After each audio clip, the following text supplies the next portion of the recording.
The Public Authorities Law was developed in 2006, and there were some objections by the SAGCs at that point. So the government of the day decided not to pursue the law at that time. However, when the present government came into office, they wished to pursue that law, and there had been criticism of the public authorities by the Auditor General.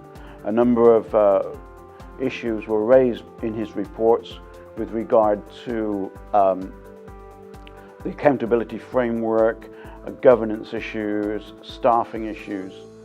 So the present government decided they wanted to have a fresh round of consultation with the public authorities, and meetings were held with the chairman of the boards, and they were asked to provide input onto this new bill.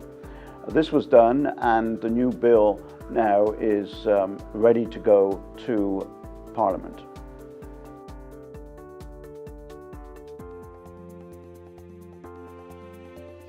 The primary objective of this new law is to improve governance of the public authorities and to promote good human resource practices within the law.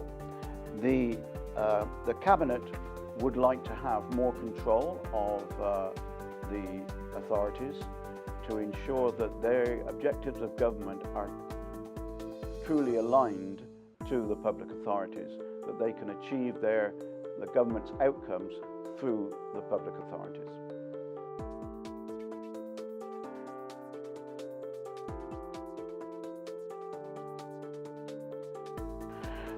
More control does not necessarily compromise independence, as some regulatory authorities have claimed. The government will not interfere with regulatory decisions.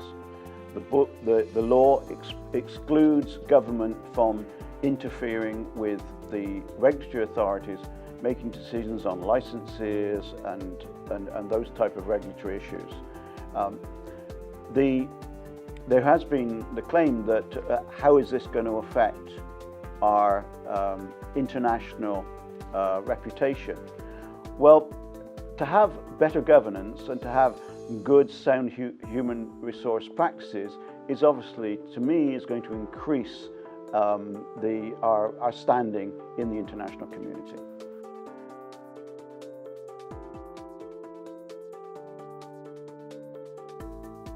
The new bill is an overarching bill, and it will cover all the statutory authorities and government companies. So, for example, it will specify how to appoint boards, the number on boards, the eligibility for board members, the term they should serve. It also covers the fact that the government would prefer to have limited civil and public servants on those boards. And the law also specifies that no more than 2/3 of a board can be replaced at any one time to ensure there's continuity within a statutory authority. The new bill also focuses on conflicts of interest, that any board member will have to give full disclosure of their interests prior to being appointed. Also in the bill, it talks about what sort of expertise are required for board members. The bill also covers some of the operation of the board, like the board members, how they develop minutes, how they meet, what the quorums are. And it will also cover remuneration of board members. The remuneration of board members will now be decided by the Governor on the advice of Cabinet and the Deputy Governor. It will also go into some detail about recruitment of the CEO. There are some public authorities where Cabinet appoints the CEO. This will no longer be permitted under the new bill. Chief Executive Officers will be recruited by the board themselves and not cabinet. One of the elements of good governance is royal clarity. And there has been some criticism in the past, particularly by the Auditor General, about board members getting involved in some of the operational issues of a board, in recruitment or in terms of procurement.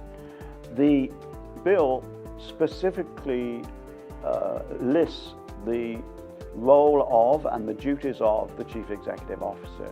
So there is no fuzziness of role between the board and the Chief Executive Officer.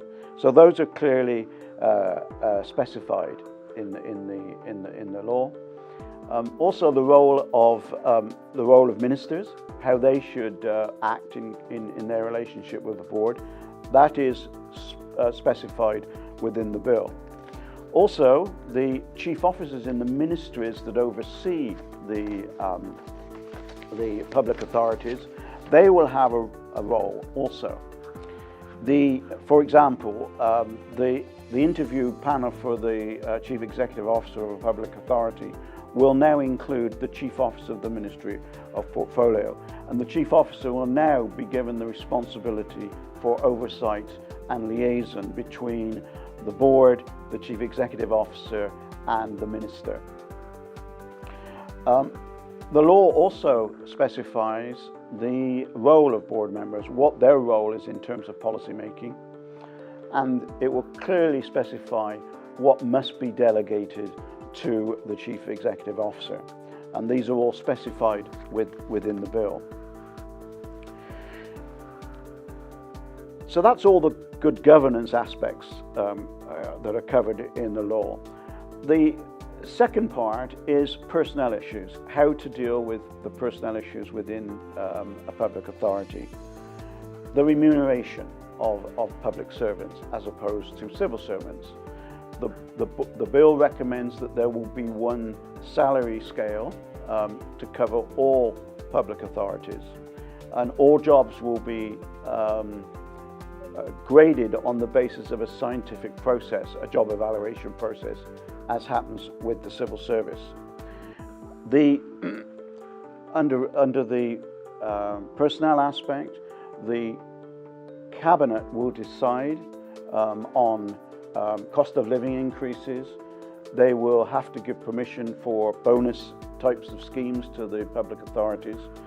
So the Cabinet will get more involved in actually establishing the strategic direction in personnel matters, but will not get involved in the detail of recruitment.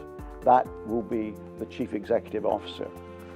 In summary, the Public Authorities Bill is aimed at providing a more structured corporate governance framework, and it's focused on better, improved recruitment, human resource arrangements. It is in no way intended for the Cabinet or the Ministers of Government to be involved in the operational issues of the public authority. And this is particularly important when we come to those public authorities that are regulatory by nature. So we're not going to be this bill will not undermine the regulatory authorities.